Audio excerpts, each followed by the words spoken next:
Hello everyone. In today's video, I will show how much is the Bitcoin limits on Cash App.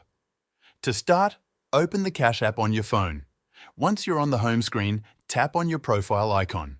You'll find this in the top right corner. This will bring you to your account settings.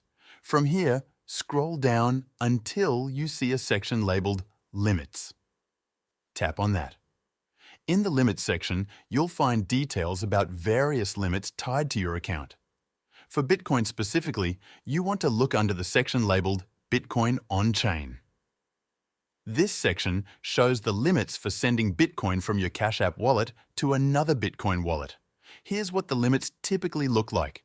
You can withdraw up to $2,000 worth of Bitcoin per day, with a maximum of $5,000 per week.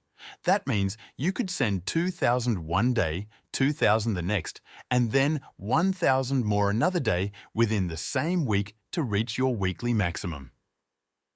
Now, if you are using the Lightning Network to send Bitcoin, the limit is lower. You can send up to $999 per week through the Lightning Network. This includes both withdrawals and sending to another wallet, whether it's yours or someone else's. If you're sending Bitcoin peer-to-peer within Cash App, meaning from one Cash App user to another, the limit is $2,500 per week with a monthly maximum of $17,500. This amount may seem off if you try to multiply the weekly limit by 4, but Cash App has its own rules about how these monthly caps are calculated.